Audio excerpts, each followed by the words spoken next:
Tá no ar mais um episódio do Virada Paulista Podcast. Dessa vez é o episódio 78, se eu não estou enganado, mas eu tenho quase certeza que é o 78. Dessa vez a gente vai falar sobre a rodada, né, a estreia dos clubes paulistas nas competições sul-americanas. E para isso, tá aqui a minha dupla de sempre, Levi Jambeiro, se apresenta aí para a galera. Fala, rapaziada. Espero que todos estejam bem. Estamos gravando numa sexta-feira de Páscoa, feriado, aqui no Canadá e aí no Brasil também. Então vamos comentar aí a rodada da Copa Sul-Americana e também da Conmebol Libertadores, onde os 4 jogaram.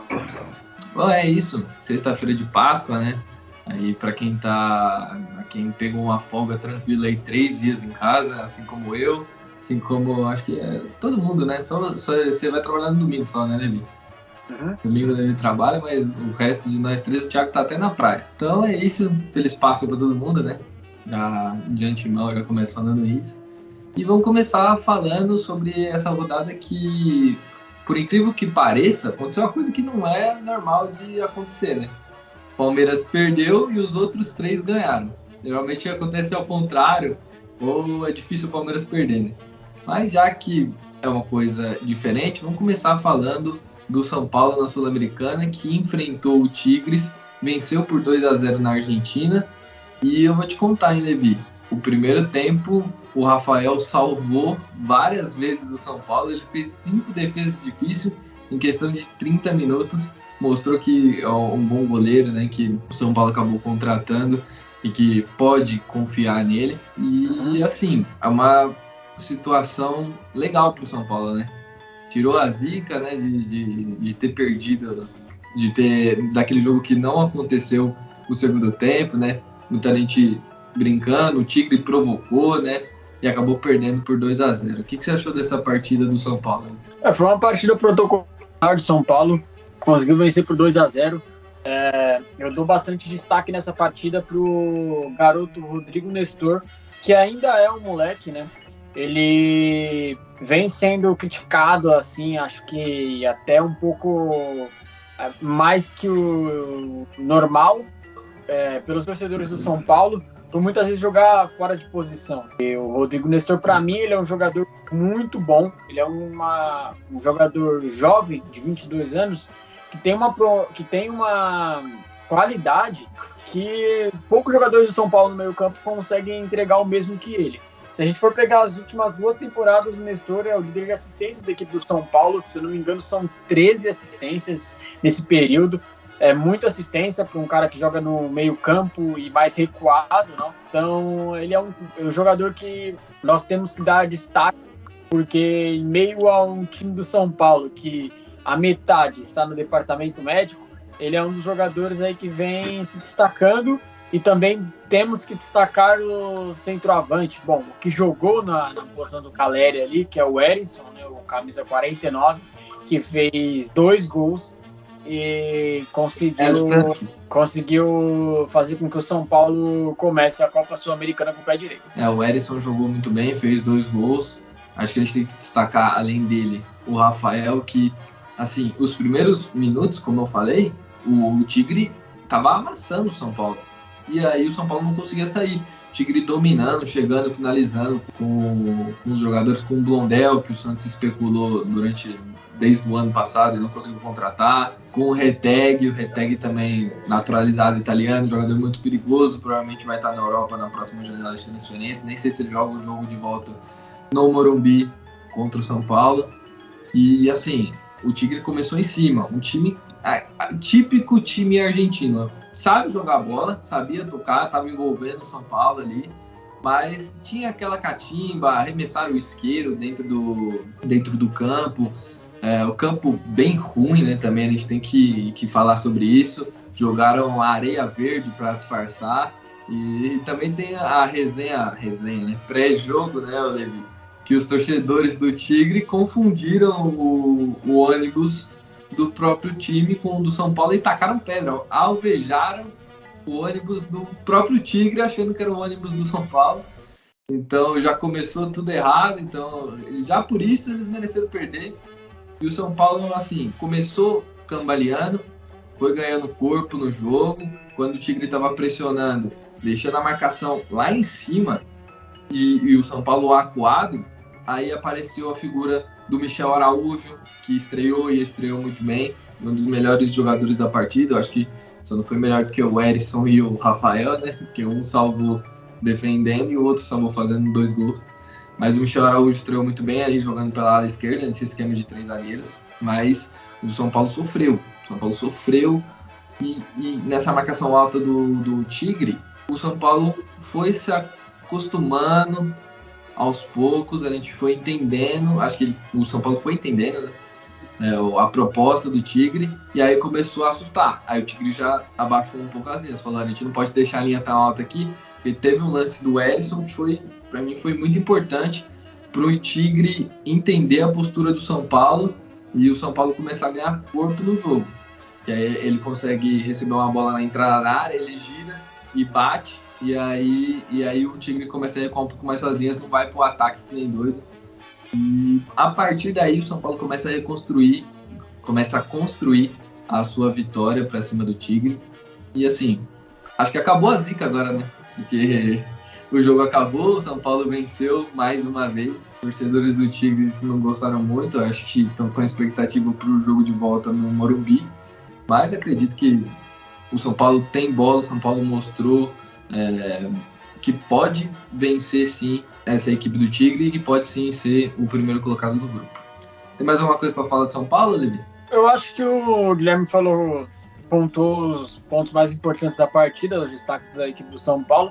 A gente espera que mais jogadores possam voltar do departamento médico. Como eu disse, tem bastante no departamento médico para que possa ajudar o São Paulo na Copa Sul-Americana, nessa fase de grupos, onde só passa o primeiro colocado, né, de forma segura, e acho que os melhores segundos colocados, né, alguns melhores segundos colocados passam. Os segundos melhores colocados, eles vão tipo para um playoff contra os terceiros colocados da Libertadores.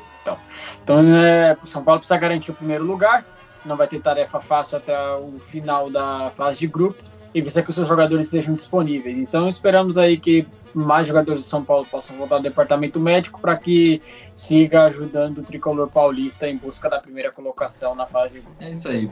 O São Paulo começou com o pé direito, uma vitória, e quem começou com vitória também na Copa Sul-Americana foi o Santos. Não diria com o pé direito, porque a atuação foi longe da esperada pela torcida, longe das melhores, mas o Santos venceu o jogo no sacrifício, nos últimos minutos, com uma cabeçada do Barman fulminante, 1-0 para cima do fraco Blooming. E é isso aí, Levi. Qual que foi a sua visão do jogo? Você acha que o Santos venceu, mas não convenceu? Lá estava Eduardo Beckenbauerman para ajudar o Santos aí, colocar o Santos em vantagem para ganhar a partida.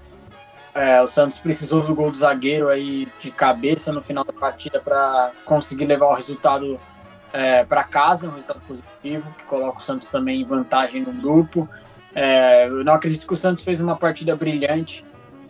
Alguns torcedores até ficaram incomodados pela forma que foi comemorado assim, o gol ali no final, a vitória. Parecia que o Santos estava ganhando um título muito importante, mas eu acredito que nessa fase do Santos qualquer vitória é motivo de muita comemoração. Então eu não sou desse tipo de caravana, né? Não vou com essa caravana de que deve criticar ali a comemoração dos jogadores, porque para eles ali realmente foi uma vitória muito importante, para o técnico também. Então eu acredito que o Santos teve alguns destaques na partida, como o próprio Bauerman, que fez um jogo seguro, ainda conseguiu fazer o gol ali no final da partida. A dupla de zaga dele também não entregou, que é o Messias, fez um jogo seguro também. E, bom, temos que levantar aí uma questão pro número de cartões amarelos da partida, para falar a verdade. Se eu não me engano, foram 5 cartões amarelos e uma expulsão do goleiro, do Blooming. Então, foi um jogo aparentemente bem fraco. Foi um jogo aparentemente muito faltoso, que o juiz teve dificuldade para controlar a partida ali nesse quesito disciplinar. muitos jogadores amarelados, jogador expulso. Foi um jogo de clima sul-americano mesmo, aquela partida bem pegada, e o Santos conseguiu essa vitória, que para mim é de grande valia, principalmente pelo momento do Santos na atual temporada. Bom, eu acho que a gente tem que separar essa vitória em duas partes. Primeiro, o resultado foi muito importante, já que o Nils venceu também fora de casa o seu jogo. O Nils, que vai ser o grande rival do Santos para poder ficar com essa primeira colocação. Foi muito importante a questão do resultado, mas por tudo que envolveu esse início de temporada do Santos e o acúmulo de duas temporadas muito ruins, o Santos precisa acordar, né? O Santos é uma equipe que hoje vem desse futebol demonstrado no campo, é uma coisa de total desespero. Desespero total do torcedor de pensar talvez o pior no Campeonato Brasileiro, porque é até estranho falar isso numa vitória. Geralmente quando o time vence, a gente costuma elogiar e falar, pô, esse time tá evoluindo, esse time mostrou isso e aquilo. Esse que é o problema. O time foi eliminado do Campeonato Paulista, aí teve um jogo da Copa do Brasil logo em sequência, e ficou muito tempo, mais de um mês, treinando, e o time não evoluiu nada, não mostrou nada de diferente, não mostrou nada, não melhorou. Eu entendo que o Levi tá olhando, pô, essa vitória é importante, tem que ver com um lado positivo, e eu acho que tem que comemorar a vitória. Acho que você comemora visando na competição, visando que é uma vitória do seu time, são 3 pontos no último minuto, mas tem que ligar o sinal de alerta lá, porque a situação ela tá muito complicada. O Odair manteve um tempo muito grande para mostrar alguma coisa com esse time e acabou não mostrando nada. Tentou uma escalação totalmente errada na minha visão. Ivonei aberto de ponta, Lucas Lima também aberto, 2 jogadores que são lentos, não são jogadores dinâmicos. Camacho que é aquilo, né? Ele não aparece no jogo. É um cara que tá lá fazendo o que eu não sei. Para começar, ele não era nem opção do Odair no Paulista inteiro, ele não foi. Tirando no comecinho, que ele começa o primeiro jogo como opção. Depois ele some e aí é estranho. Ele volta pro time, é claro, o Rodrigo estava suspenso, mas pô, tinha que procurar outra alternativa com o Camacho. Se jogar com o Camacho hoje, é jogar com um a menos, porque ele não participa do jogo tanto na parte ofensiva nem na parte defensiva. Então, ficou um time muito lento para jogar contra um time muito ruim, e eu acho que isso se agrava muito mais quando o Santos fica com a mais e não demonstra nada, não tem uma pressão. Eu até comentei com o Thiago falou assim, tá com a menos, agora vai, né? Eu peguei e falei assim, você vai ver, o time vai ficar rodando a bola, tentando cruzar para dentro da área e não vai conseguir. É isso, não consegue pressionar. É um time que não tem ideias, um time que não tem criação, um time que não tem, não sei, tem que ser na base sempre da empurrância, como diria o Ricardo Martins, sempre na base da vontade, que às vezes eu nem sei se tem, né? Porque não fica tão evidente assim em alguns jogadores. É a situação complicada do Santos, não contratou jogadores para ser titular, né, para essa disputa do Campeonato Brasileiro, e vai ser complicado. Então, torcedor, aperte o cinto, que a montanha-russa Santos Futebol Clube vai dar muita emoção, não sei se pro lado bom, no Campeonato Brasileiro. Terminando o Santos aqui, vamos para a Libertadores, né, que é a competição mais importante na América do Sul. E vamos começar com o Palmeiras, né, que aconteceu uma coisa inesperada, uma coisa que acho que não sei há quanto tempo não acontecia. O Palmeiras perder um jogo de Libertadores jogando como visitante, estava há muito tempo com uma invencibilidade grande, né? É uma das melhores equipes dos últimos anos, e acabou tropeçando, é claro. Time misto, não foi um time, praticamente não tinha nenhum titular, né? Tinha o Mike, você pode considerar titular, mas o Marcos Rocha joga mais, mas ele também é um jogador de nível titular. Então o Palmeiras estava numa situação difícil ali de ter o quê? O Campeonato Paulista, a decisão contra o Água Santa, precisando reverter esse resultado. e um jogo na altitude, quase 4.000 metros de altitude, quase 4.000 metros acima do nível do mar. Isso é absurdo. Contra uma equipe que sabe jogar lá. Querendo ou não, as equipes bolivianas que jogam na altitude,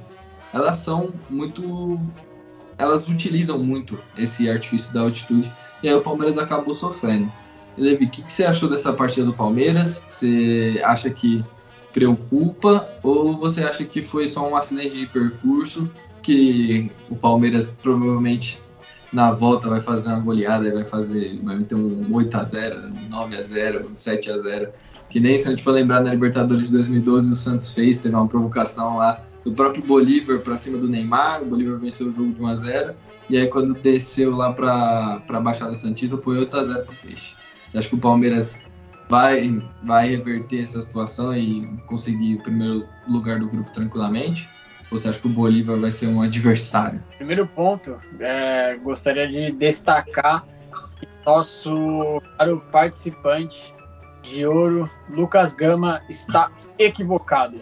Ele vai assistir esse episódio, vai escutar também, e ele vai perceber que não, o Palmeiras não vai fazer 18 pontos. O Palmeiras já perdeu o primeiro jogo e nem possível o Palmeiras fazer 18 pontos. Ele cravou aqui no episódio que o Palmeiras iria fazer 18 pontos e eu acho que a cravada... Eu também cravei no Rio. O tiro saiu pela culatra, assim como a cravada do Guilherme, que ainda há tempo de reversão, até porque o Palmeiras tem chance de ser campeão paulista e a cravada dele ainda se manter viva aí. Esse é o primeiro ponto. Segundo ponto é a equipe que foi a campo. O Palmeiras... Bom, se a gente for pegar nas redes sociais, a gente vê muitos torcedores do Palmeiras reclamando da tia Leila, né? Da tia Leila, que ela não vai no mercado para reforçar o elenco do Palmeiras e tá deixando o elenco do Palmeiras ali nas mãos, nas cordas, né? Jogando com o que tem, que já é nível A do Brasileirão, já é nível melhores equipes do Brasileirão, primeira, segunda, melhor equipe no máximo, mas que não vai atrás para reforçar o elenco, né? Hoje em dia a gente não consegue ver muitos times que têm um elenco bom. A gente consegue ver, pelo menos eu só consigo enxergar o Flamengo, que tem um elenco recheado, que vai colocar o elenco reserva, o time reserva no caso, e não vai perder muito a qualidade, vão ser jogadores de altíssimo nível. O Flamengo tem 2 centroavantes de nível absurdo no futebol brasileiro, e é muito difícil também, né, Levi? Ter um elenco muito grande, porque se você tem um time titular muito bom, outros bons jogadores não vão querer vir pro seu time para ser reserva, né? Um exemplo, se a gente for pegar antes do Dorival lá no próprio Flamengo, o Pedro tava louco para sair do Flamengo porque ele não jogava, porque o Gabigol era titular absoluto. Aí o Dorival conseguiu encaixar os dois. A realidade o Flamengo tem um ponto muito acima, né? O Flamengo tem um elenco muito acima, mas o Palmeiras quer competir com o Flamengo, compete com o Flamengo. Nos últimos anos são as equipes que mais ganharam títulos, só que o elenco do Palmeiras está muito abaixo, e é algo que também, dando esse crédito aí ao Lucas, né, o Lucas Gama, nosso companheiro, que escreveu também, disse que o Palmeiras tem um elenco que vai apertar aí conforme a temporada decorrer, e eu acho que nesse ponto ele está muito certo. A gente vai pegar a escalação do Palmeiras aí, tem Marcelo Lomba, Mike, Kaique, Luan e Vanderlan completam o sistema defensivo. Aí tem o Fabinho, que é uma promessa do Palmeiras na base, um volante que tem qualidade, Jailson, que acabou sendo expulso, Arthur, improvisado, que o Abel colocou ele já queimando o jogador, queimando entre aspas, né, porque não é a posição dele original. Sim. E no ataque, Breno, Gustavo Garcia e Flaco Lopes. Se a gente for falar a verdade, quantos desses jogadores aí vocês já escutaram? Você, torcedor, que não é aquele torcedor fanático, que é aquele torcedor de ligar... Torcedor médio, né? De ligar a TV no domingão ali para ver o Palmeiras jogar, ver o Verdão jogar ali. Você conhece quantos desses jogadores? Se eu conseguir cravar que vocês conhecem 3 desses jogadores, vai ser muita coisa. Então é um elenco que está se mostrando que precisa de reforço. Sendo bem sincero, desse jogo contra o Bolívar, eu não vejo tantos pontos positivos assim para tirar da partida. O único ponto positivo que eu consigo ver na partida é que o Lopes, é o atacante do Palmeiras, o Flaco Lopes, fez uma boa partida, fez um golaço. Um golaço. Fez uma baita partida. Foi o único ponto positivo, assim. Se mostrou uma opção que pode ser até melhor que o Navarro. Não, é melhor do que o Navarro. É melhor do que o Navarro? Bom, aí... eu acho que é a disputa, até porque o Navarro entrou depois. E o segundo ponto positivo também é o Richard Rios, que fez a sua estreia também entrando e jogou muito bem. O volante aí da equipe do Palmeiras. Mas... tirando isso, cara, uma tragédia do Palmeiras.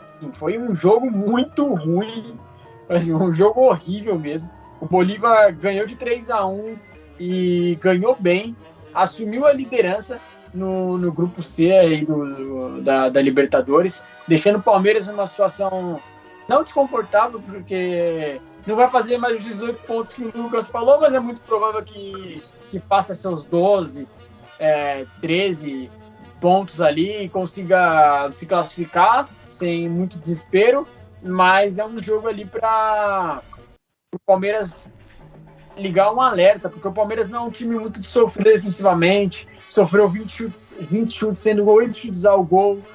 Foi um time que deixou o Bolívar trocar muitos passes, ter muita bola até perto da sua área. E isso não é uma característica do Abel. O Abel costuma ter suas equipes bem a lá José Mourinho no Prime, muito difícil de você conseguir infiltrar ali o sistema defensivo.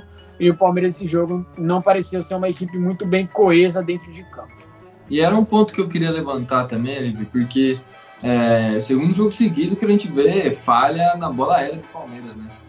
Meio estranho, a gente não costumou ver isso. Claro, Água Santa foi o time titular, que acho que é o pior cenário, se a gente for avaliar, e contra o Bolívar o time reserva. Nem você falou, o Palmeiras não é acostumado a tomar 20 chutes no gol. É o que eu acabei falando no último vídeo. Eu acho que o meio-campo do Palmeiras, na temporada passada, protegia muito mais a zaga por conta do Danilo. Então, essas bolas, elas não chegavam com tanta facilidade. O Danilo é um monstro de volante. E o Palmeiras sente falta disso. No time titular, o Zé Rafael, ele até marca bem, mas ele não é primeiro volante. Ele pode ser um complemento.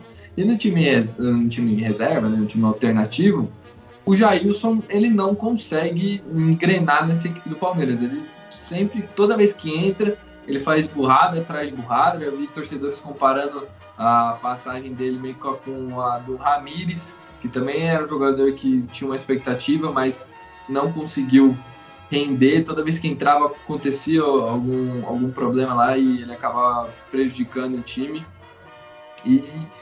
E faz sentido. O Jailson, o primeiro amarelo dá até para discutir. O Abel reclamou da arbitragem. Eu acho que o primeiro dá para discutir. O segundo, eu acho que foi bem infantil, né? O amarelo dele. Infantil, uma falta ali que não precisava. E, assim, prejudicou o time. Eu acho que com o tempo, o Richard Rios, que entrou, vai começar a pegar esses minutos do Jailson, e aí a gente vai ver um jogador que talvez, para mim, tem potencial até de ser titular do Palmeiras. Ganhar posição, o Richard Rios tem tudo para ganhar posição, ele é mais jogador do que o Jailson, um jogador que entrou muito bem. Acho que o Abel ali, conforme o tempo for passando, deve dar mais oportunidade para ele, como também deve dar mais oportunidade para o Fabinho, que vai ser um jogador do Palmeiras aí da base, que vai ganhar mais oportunidades, que merece, é um garoto de muito talento, e até mesmo o Gabriel Menino, eu vejo com possibilidade de ser testado ali no meio campo, porque não, o Palmeiras está numa situação que precisa de alternativa. Se a Leila não mostra essas alternativas do mercado, o que o Abel vai fazer? Testar o que buscar os moleques da base, né? Testar o que tem em casa. Então vai colocar aí os meninos para jogar, né? Os garotos aí do Palmeiras, o Gabriel Menino, o Fabinho, ou o Richard Rios que chegou, e ver o que dá. O Palmeiras realmente vem sofrendo muito na bola aérea. Assim,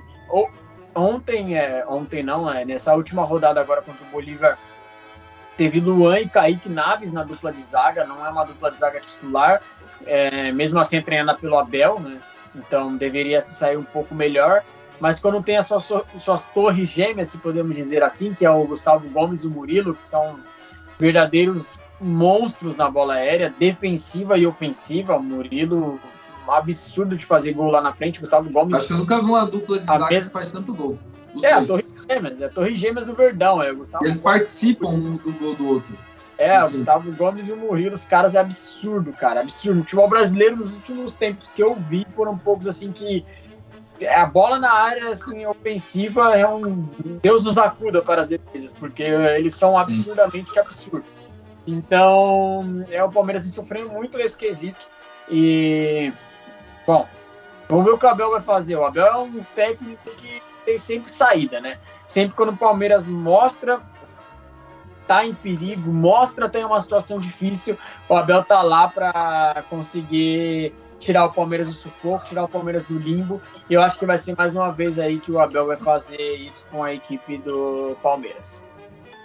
Que nem você falou, o Palmeiras não vai fazer 18 pontos, mas acredito que faz de 12 a 15, 16, por aí, vai ficar nessa faixa. O Palmeiras para mim vai ser primeiro lugar do grupo, assim, foi um tropeço. Eu acredito que foi muito por conta dessa final do Campeonato Paulista, né, desse jogo ser no meio das duas finais, o Palmeiras ter saído em desvantagem, precisar reverter um placar, ir para a Bolívia, a altitude, realmente poderia ser prejudicial para os atletas titulares disputar a final nesse domingo. Eu acho que foi um acidente de percurso, mas o Palmeiras vai conseguir fazer uma grande primeira fase e vai conseguir classificar em primeiro com tranquilidade, na minha visão. Espero não estar zicando, né? Porque ultimamente eu estou zicando muito o Palmeiras, estou tomando um pouco de cuidado para falar agora as coisas, porque desde que eu comecei a falar, o Palmeiras começou a... Tá cravando tudo ao contrário, né? Cravado ao contrário. É a sorte, ele né, crava e crava ao contrário. Ele tá lindo. Então, cara, a sorte aqui é uma coisa que eu, Guilherme Campos, não trabalho com a sorte.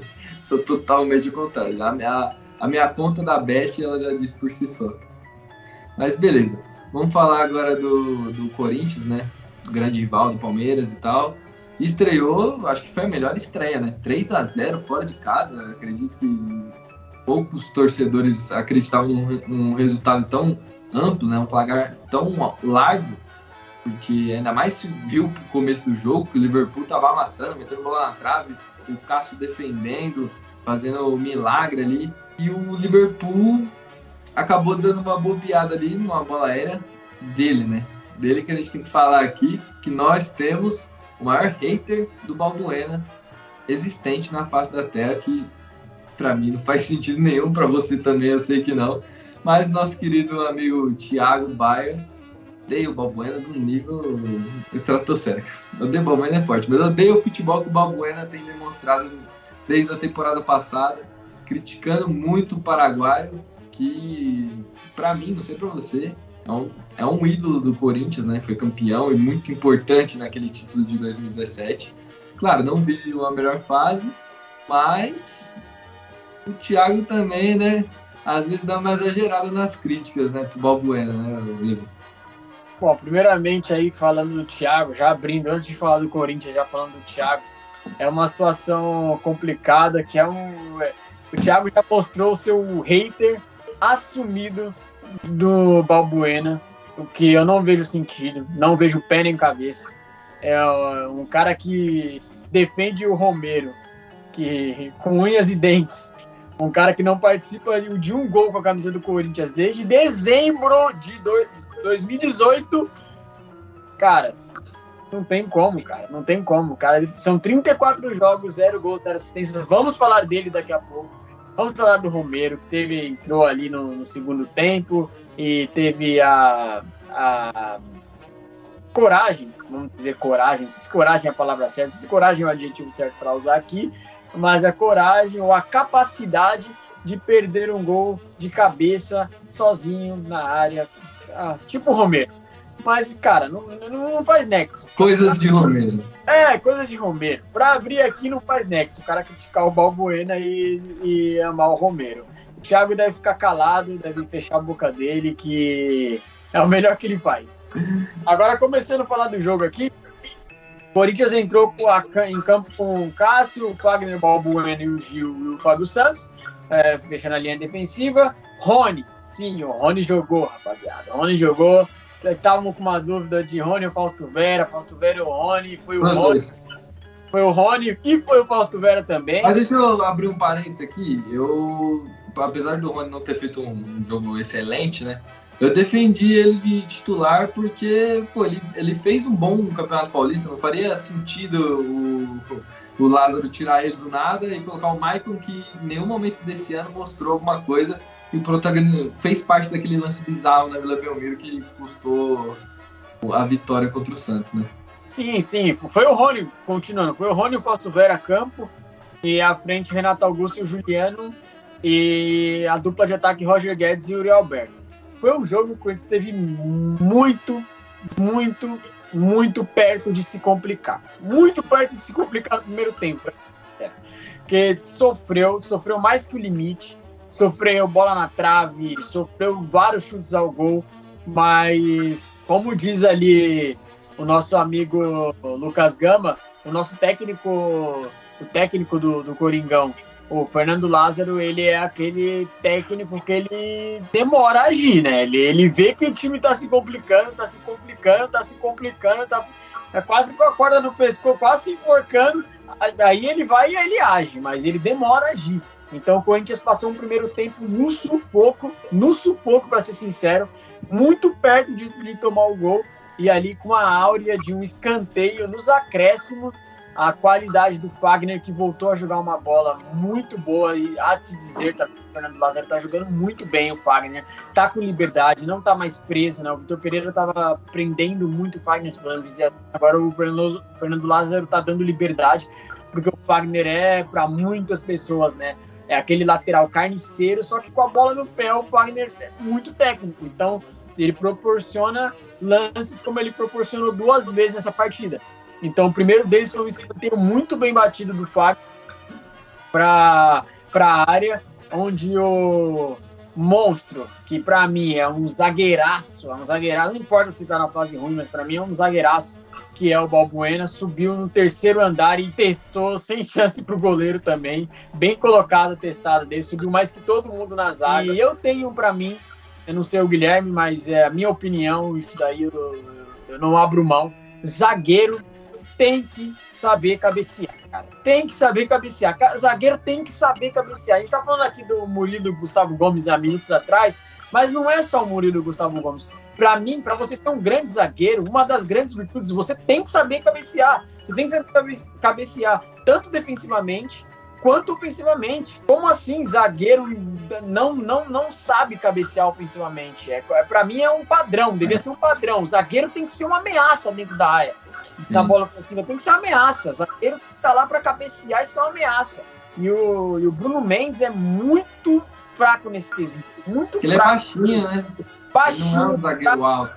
Baixinho, fraco. O Gil, as bolas são muito exploradas pelo Gil. Só que o Gil também, ele consegue até ganhar algumas bolas no alto, só que eu vejo o Gil fazendo muita falta de ataque em bola aérea. Muita falta de ataque. Ele sempre mas a bola aérea dele ele sempre pula e ele sempre acaba se escorando em alguém ou fazendo muita falta.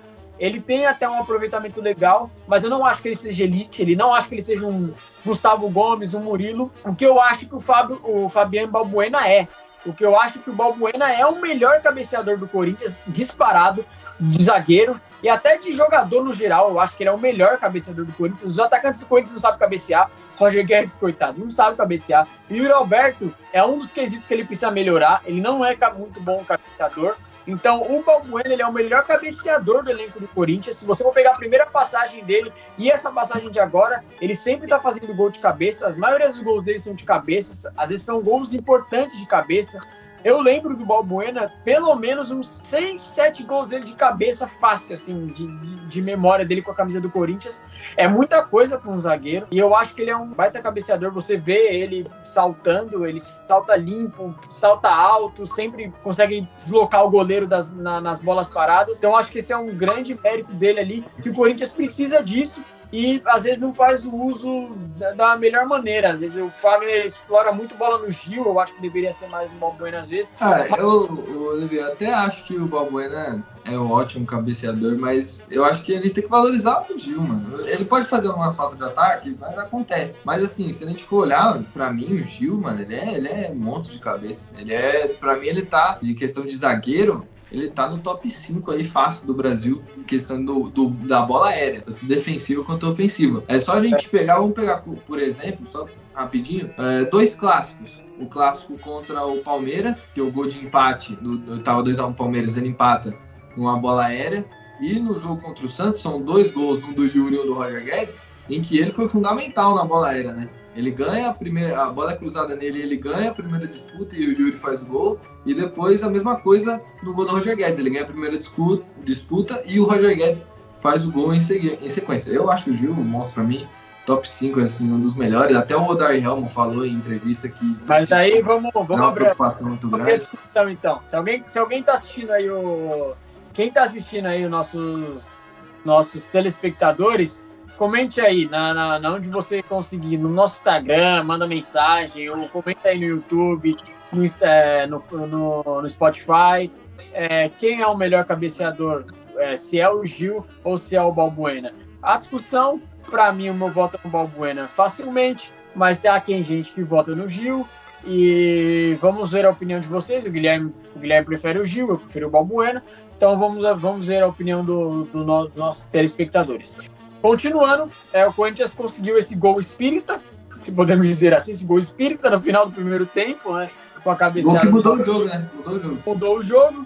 Segundo tempo ali o Corinthians fez algumas mudanças, já colocou o Cantilho, que entrou bem, colocou o Duqueiroz, colocou o Paulinho, o Maicon e o fatídico Romero, que destoou de todos, né? Então, o Paulinho entrou muito bem, deu 2 canetas, assim, lance primoroso do Paulinho ali, 2 canetas clássicas do Paulinho. Maicon entrou muito bem, Cantilho, para mim, foi uma das melhores substituições, e foi o que entrou melhor, ele mudou mesmo o ritmo do jogo, e ali o Corinthians começou a jogar bem. Mais um lance inspirado do Fagner, bola alçada na área, o Roger Guedes ali bem posicionado. Muito inteligente. O gol, e diz que essa bola foi treinada, hein? Roger Guedes diz que essa bola foi treinada, lance treinado. Depois de uma bela jogada trabalhada do Corinthians, Juliano, Yuri Alberto, Roger Guedes e caixa do Corinthians, 3-0. O time jogou muito bem no segundo tempo, o jogo ficou muito mais fácil para o Corinthians, fluiu de uma forma muito mais leve. E o Corinthians conseguiu garantir esses 3 pontos. Preocupação, Renato Augusto. O que aconteceu com o Renato Augusto? Bom, Renato Augusto, ele nos primeiros 15 minutos ali, teve um lance que ele acabou se machucando, não conseguiu continuar em campo, teve que ser substituído e liga o sinal de alerta. Renato Augusto, foi algo grave ou foi algo leve, que vai retornar ele em pouco tempo aos gramados?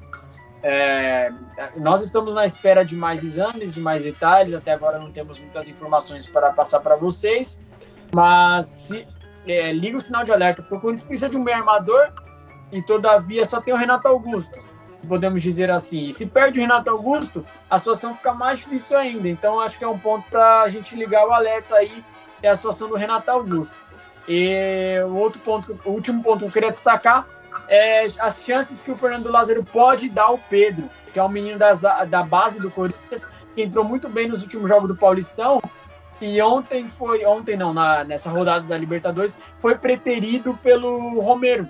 Então acho que é um jogador que ele pode ter mais espaço que o Romero.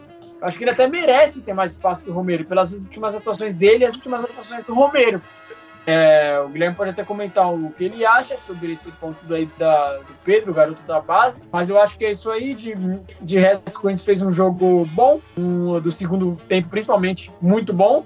O primeiro tempo passou dificuldades, mas o que importa são os 3 pontos e estrear com a vitória num grupo difícil, cara. Difícil, que pra mim é o grupo mais difícil da Libertadores. Eu concordo, o grupo mais difícil da Libertadores, também concordo em relação ao Pedro. Acho que quando você tem um talento jovem e você tem condições de alçar ele na equipe profissional de uma forma gradativa, né, de uma forma tranquila, sem a responsabilidade dele ter que resolver e colocar essa pressão para cima do moleque, eu sou a favor. E para mim tem que passar o moleque na frente de jogadores experientes e mais questionáveis, né, que é o caso do Romero. Mas isso é muito difícil porque os técnicos preferem a experiência. Para mim, não fez sentido nenhum. Eu colocaria o Pedro, colocaria até o Barleta aí para o torcedor ver um pouco o jogador também. Ele acabou não colocando, preferiu o Romero, um jogo que já estava 3-0, já estava praticamente ganho, né? O Corinthians estava jogando tranquilo, acho que poderia colocar o moleque sentiu um pouco o que é uma Libertadores. Tanto eu tô falando do moleque, mas o Pedrinho o Pedro e o Barleta, né? Os dois para sentir um pouco como é que é. O Barleta para sentir como é que é jogar pelo Corinthians. Então eu acho que o Lázaro poderia ter dado uma chance assim, pro moleque. Acredito eu que ele vai dar essa chance com o tempo, né? E assim, falando agora um pouco do jogo, acho que o Corinthians jogou bem. Depois que faz o gol do Balbuena muda a partida, aí é um outro jogo, uma outra situação. O Liverpool ficou mais exposto. Seu Renato Augusto, o Corinthians jogou na transição e deu muito certo. O próprio gol do Roger Guedes é exemplo disso, né? Que o Fagner acaba achando ele ali, né? É uma jogada em transição, velocidade. Acho que o Corinthians pode caminhar.